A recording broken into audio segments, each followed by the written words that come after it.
Hey wonderful people, I'm Anish and welcome to another episode of Family Tales. Today's story is about a husband telling his wife she's not half the woman his dad's new wife is, and ends with him losing his truck, his money, his pride, and realizing the woman he idolized wouldn't even give him a place to sleep. Let's get into it. I, 32, have been married to my husband, 34, for 6 years. We met through mutual friends, dated for 2 years. Got married in a small ceremony and built what I thought was a solid partnership. Keyword, thought. Some background that matters here. My father-in-law divorced my mother-in-law about 18 months ago after 31 years of marriage. The reason? He'd been having an affair with a woman 15 years younger than him. Classic midlife crisis stuff. My husband was initially furious, wouldn't speak to his dad for 3 months. His mom was devastated, and I spent countless nights with her, helping her navigate lawyers and the emotional wreckage. Then something weird happened. My father-in-law married his affair partner about 6 months ago. Suddenly, my husband did a complete 180. Started visiting them constantly. Came back from every visit talking about how amazing the new wife was, how she really knows how to take care of a man, how she makes everything from scratch, keeps the house spotless, looks put together 24/7. At first I brushed it off. Whatever, he's trying to rebuild a relationship with his dad. I can be the bigger person. But then the comments started. Babe, why don't you ever make homemade pasta? She makes it twice a week. Did you see how she had appetizers ready when we walked in? That's what hosting looks like. She works out every morning before dad wakes up. Maybe you could try that? Each comment was a tiny paper cut. Individually survivable? Collectively?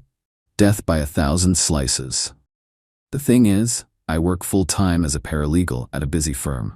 I commute 45 minutes each way. I handle most of our household finances because my husband is, how do I put this kindly, financially challenged. I pay for his truck because his credit was trashed when we met. The truck is in my name. I co-signed his credit card to help him rebuild credit. I meal prep on Sundays, keep the house reasonably clean, and still somehow find time to maintain relationships with friends and family. But according to my husband, I'm not doing enough. Because I'm not her. Last Thursday was the breaking point. We'd just gotten back from dinner at his dad's place. The new wife had made some elaborate spread, beef Wellington, homemade bread, 3 desserts. Fine. Good for her. She doesn't work and has a housekeeper 3 days a week. Different circumstances, different output. I get it. We walked into our apartment and my husband looked around at our normal, lived-in space and sighed. Actually sighed, like he was disappointed to be home. What? I asked, already exhausted. Nothing. It's just, being over there reminds me what a real home could look like. A real home. You know what I mean. She puts in effort. The details, the presentation, you don't even try anymore. I felt something snap. Not dramatically, not loudly, just a quiet internal click, like a circuit breaker flipping off. I work 50 hours a week, I said calmly. I manage all our bills. I pay for your truck. I cook at least 4 dinners a week. See, this is what I mean. He threw his hands up. She never lists what she does. She just does it, with grace. You're always keeping score. Because someone has to or nothing gets paid. That's when he said it. The thing I'll never unhear. You're not half the woman my dad's new wife is. Honestly, I don't know what happened to you, but it's embarrassing. I stared at him, my husband of 6 years, the man I'd built a life with, who I'd supported through job losses, through his parents' divorce, through his own financial disasters, and he was embarrassed by me. I smiled, actually smiled, because in that moment I felt clarity I hadn't experienced in years. Maybe you should go live with them then, I said, since she's so amazing and I'm such a disappointment. He rolled his eyes. Don't be dramatic. I'm not being dramatic, I'm being serious. If she's the standard I can't meet, go live there. I'm sure she'd love to cook for you and fold your underwear. He laughed, actually laughed like I'd made a joke. Whatever, I'm going to bed. He walked past me to the bedroom. I stayed in the living room thinking. And then I made a decision. The next morning, I was up before him. Made coffee, for myself only. When he stumbled out expecting breakfast, the kitchen was clean but empty. No eggs? I'm not half the woman your stepmom is, remember? I'm sure she'd make you some. He looked confused but left for work without pressing it. Probably assumed I'd get over it. Here's what I did that day. 1. Called my bank and canceled the auto pay on his truck. The loan is in my name, but it's his vehicle, his problem now. I'd been paying $487 a month for 4 years on a truck he insisted he needed. 2. Stopped by the grocery store on my lunch break, bought food for 1, meal prep portions for 1. My fridge now had my clearly labeled containers. His side? Empty. 3. Texted my mother-in-law to check in on her. We'd remained close despite everything. She deserved to know what her son had become. 4. Hired a cleaning service to come once a week, for my spaces only. Living room, my home office, bathroom. His man cave, not included. That night, my husband came home to no dinner, no clean laundry waiting, and a wife who was peacefully reading a book in the living room. What's for dinner? Whatever you make yourself, or order, or drive to your dad's. Are you seriously still mad about last night? I looked up from my book. I'm not mad. I'm just accepting my limitations as a woman. You said I don't measure up, so I'm removing myself from the competition. That's so petty, is it? I thought it was graceful. No scorekeeping, just acceptance. He ordered pizza and ate it alone in the kitchen. I went to bed early with a sheet mask on and the door locked. The next week was interesting. He tried to outweight me. I remained committed. His truck payment was due on the 15th. He didn't pay it because he assumed I had. I hadn't. His credit card, the one I co-signed, had a payment due on the 20th. He missed it. Laundry piled up in the spare bathroom. I didn't touch it. The apartment got messier on his side. I kept my spaces clean. By day 10, he finally confronted me. What is your problem? You're acting like a child. I'm acting like someone who heard her husband clearly. You want someone who does everything with grace and never asks for acknowledgement. That's not me. I told you. Maybe you should go live with your dad. I'm not moving in with my dad. Then figure out how to exist here without my labor. Because I'm done being compared to a woman who doesn't work and has help. She doesn't have help. She literally has a housekeeper named come 3 times a week. Your dad mentioned it at Thanksgiving, but sure, she does it all herself. His face went red. He hadn't known that detail, or hadn't cared to remember it. This is ridiculous. You're my wife. You're supposed to... I'm supposed to what? Serve you? That's not what marriage is. It's supposed to be a partnership. Funny, I don't remember you partnering on the truck payment, or the credit card, or the groceries, or literally anything financial in the last 4 years. He stormed out, slammed the door. I assumed he went to a bar or a friend's place. He went to his dad's. Update 1. 2 weeks later. So, things escalated. My husband showed up at his dad's place that night, ranting about how unreasonable I was being. According to my mother-in-law, who got the full story from her daughter, my sister-in-law, who still talks to their dad occasionally, it went something like this. Father-in-law's new wife welcomed him with open arms initially. Made him a late-night snack. Let him vent. My husband apparently said things like, she's changed, and I don't know who she is anymore, and I just want to come home to a real wife. The new wife nodded sympathetically, said she understood.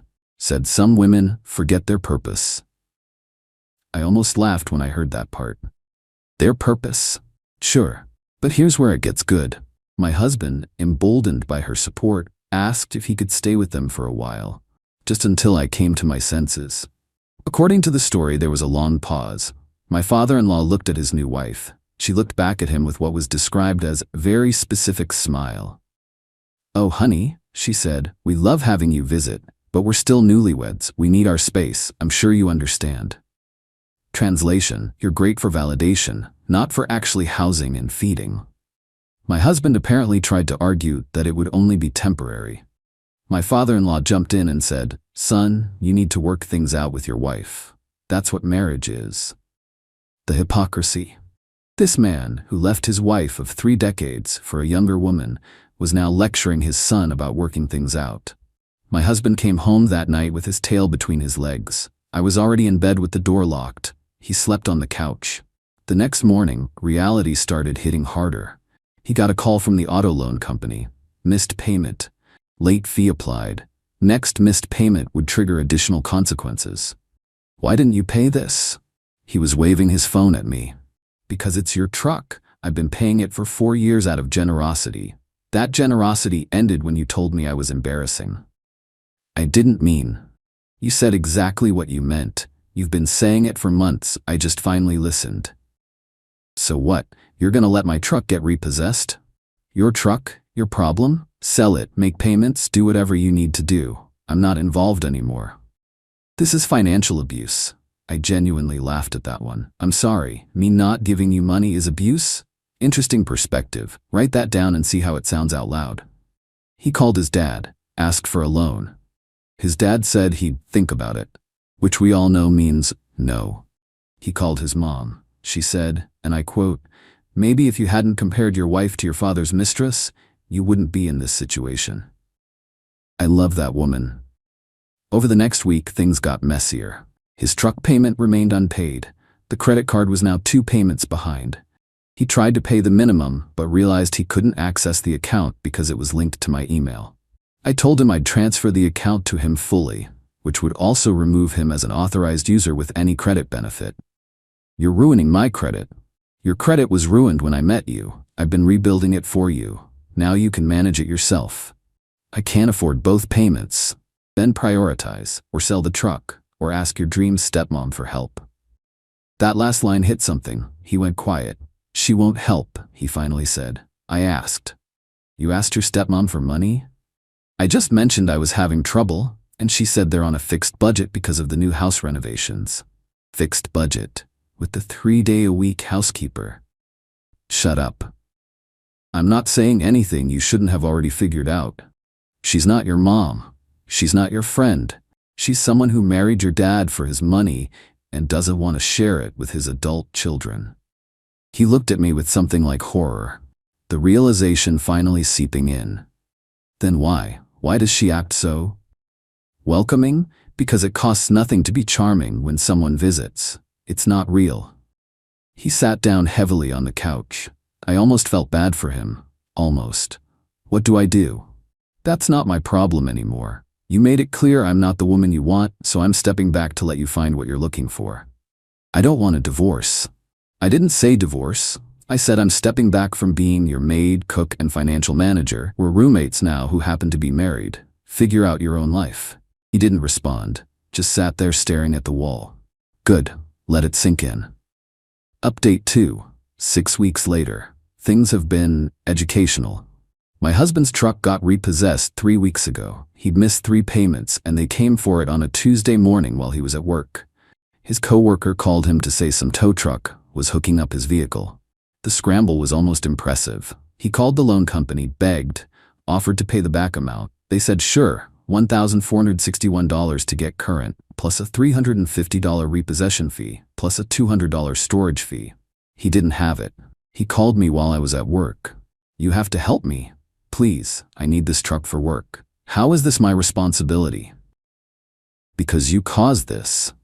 I stopped paying for something that was never my responsibility. That's not causing anything, that's correcting an imbalance. I'll lose my job, then figure it out, take an Uber, borrow a car, buy a beater, I don't care. He hung up on me. Here's what happened next. He went crawling to his dad again. This time, he actually got somewhere. My father-in-law agreed to loan him the money to get the truck back, but only if my husband signed a repayment agreement. With interest. His own father charged him interest. My father-in-law also apparently had a talk with him about being a man and handling his responsibilities. This from the guy who abandoned his family for someone half his age. The irony was so thick you could choke on it. My husband got the truck back, but now he owes his dad $2,000 and has to keep making the regular payments himself. He's working extra shifts and selling stuff on the side. Meanwhile, the new wife drama evolved into something I didn't expect. About 2 weeks ago, my sister-in-law called me directly. We're not super close, but she's always been decent. Hey, I need to tell you something, but you can't tell anyone I told you. Okay? The new wife? She's been talking about you to anyone who'll listen. Calling you lazy, saying you're ruining her stepson's life, suggesting you're probably cheating because why else would a wife stop taking care of her husband? I literally laughed. She's never met me. I know. But she's building a narrative. Top just wanted you to be aware. So this woman, who refused to let my husband stay with them, who wouldn't loan him a dime, who barely knows me, was trashing me to their social circle. Fascinating. I decided to let it play out. Didn't engage, didn't defend myself, didn't even mention it to my husband. Because here's what I've learned: people who talk like that eventually expose themselves. And she did. Last weekend was my father-in-law's birthday, family gathering at their place. My husband wanted to go, wanted me to come, wanted us to present a united front. Why would I go somewhere I've been publicly trashed by the hostess? His face fell. She didn't. She did, your sister told me, but it's fine. Go enjoy the party. I'll stay here. I don't want to go alone. Then don't go. He went alone. According to multiple sources, here's what happened at the party. The new wife made a big show of asking about me, all faux concern. How's your wife? I hope she's doing better. Marriage can be so hard when one partner isn't pulling their weight. My husband, for once, actually defended me, sort of. She's been dealing with a lot. I maybe said some things I shouldn't have. Oh, honey. The new wife put her hand on his arm. Some women just aren't cut out for the traditional role. It's not your fault. And then my mother-in-law walked in. Apparently, nobody told the new wife that my mother-in-law had been invited by my sister-in-law. The room went dead silent. My mother-in-law, bless her, walked straight up to the new wife and smiled. Interesting to hear you talk about traditional roles. Tell me, what's traditional about sleeping with a married man for 3 years before he leaves his family? The room erupted. My father-in-law tried to intervene. This isn't the time. When is the time? When you're done pretending your affair partner is some paragon of wifehood? Please. My sister-in-law later told me the new wife started crying, real or fake, unclear, and locked herself in the bathroom. The party basically ended. My father-in-law tried to kick my mother-in-law out, and she left willingly, but not before saying to my husband, "Your wife has done more for you in 6 years than this woman will ever do." Think about that before you compare them again. My husband came home that night looking like he'd been hit by a truck, a repossessed truck, specifically. "I messed up," he said. "Yeah. I don't know how to fix this. I don't know if you can." He cried. First time I'd seen him cry in years. I didn't comfort him, but I didn't leave either. Just sat there, letting him feel the weight of his choices. Final update. 3 months later. Here's where we ended up. My husband and I are separated. Not legally yet, but practically. He moved out about 5 weeks ago, renting a room from a coworker. We're doing marriage counseling, his idea, which surprised me, but I'm not optimistic. The thing about betrayal is that it's not just about the act. It's about what it reveals. My husband didn't just insult me, he showed me that for months, maybe years, he'd been building a fantasy of what a wife should be based on a woman who literally exists to perform that role. He compared my real, working, contributing life to a curated performance and found me lacking. That's hard to come back from. Counseling has been illuminating. Our therapist, a no-nonsense woman in her 60s, has been systematically dismantling his assumptions. You expected your wife to work full-time, manage all finances, and also perform the domestic role of a stay-at-home spouse? She asked in our 3rd session. I guess when you put it that way. I'm putting it the only way it can be put. That's what you wanted. That's what you compared her unfavorably against. Is that realistic? He couldn't answer. She also made him list every financial contribution he'd made to our marriage in the last 4 years. The list was short, very short. Meanwhile, I'd been paying his truck, his credit card, the majority of rent, utilities, groceries, insurance. The imbalance was stark on paper. You were essentially being supported by your wife while criticizing her for not doing enough, the therapist said. How does that feel to see? He looked sick. I didn't realize. You didn't want to realize. The reality of his situation has also set in. His credit is worse than before because of the missed payments. His dad expects repayment on that loan and keeps asking about it. His stepmom has apparently grown cold toward him. Probably because he's no longer useful for making her look good now that the family drama has exposed her. Oh, and the best part? My father-in-law is having financial troubles. Turns out the renovations the new wife insisted on went way over budget. They've had to let the housekeeper go. The new wife is now actually having to maintain her own home, and according to my sister-in-law, she's struggling. She burned dinner twice last week, my sister-in-law reported gleefully, like smoke alarm going off burned. The woman who makes everything from scratch? Apparently not so much when there's no one to prep ingredients and clean up after her. Funny how that works. My husband and I have had honest conversations now. Really honest. I was jealous of how happy my dad seemed, he admitted during one session. After the divorce, he was miserable. Then he got with her and suddenly he's traveling, smiling, living this great life. I wanted that. So you wanted me to become someone who could give you that feeling? I guess. That's messed up, right? Yeah, it is. I was comparing you to a performance. She was always performing when I visited. That's not real life. No, it's not. He's apologized, multiple times in various ways. I believe he means it. But here's the thing about breaking something. The cracks remain even after you glue it back together. We're taking it slow. He's working on himself. Actually working on himself with his own therapist, his own financial plan, his own life management. First time in years he's been fully responsible for his own existence. I've been focusing on me. Got a promotion at work, started taking pottery classes on Tuesday nights, reconnected with friends I'd neglected because I was too busy being everything to everyone. My mother-in-law has become a genuine friend through all this. We get lunch together regularly. She's thriving post-divorce, bought herself a little condo, started a book club. I wasted 30 years trying to be perfect for a man who didn't appreciate it, she told me recently. Don't make the same mistake. I won't. Will my husband and I make it? I genuinely don't know. He hurt me deeply. The words he said, the way he made me feel invisible in my own home, the constant comparisons, that doesn't just go away because he's sorry now. But I've learned something important through all this. I don't need to be half of anyone. Not his dream woman, not his stepmom's level, not anyone's standard but my own. I stopped cooking, cleaning, and paying his bills, not as revenge, okay, maybe a little as revenge, but as a boundary. A way of saying, this is where my contributions end if you can't value them. And his response, running to the very woman he'd held up as superior, only to be turned away, proved what I'd suspected all along. She never cared about him.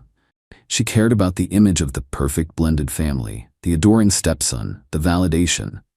When he actually needed help, suddenly they were on a fixed budget. That's the thing about people who perform. They're great at the performance, but when the curtain closes and real life demands real support, they're nowhere to be found. The last text my husband sent me before I started writing this: I'm sorry I ever made you feel less than. You're worth more than I realized. I'm trying to be someone who deserves you. I haven't responded yet. I'm still deciding if I believe him, but here's what I do know. I'm good. Really good. I pay my own bills, live in my own space, answer to no one who doesn't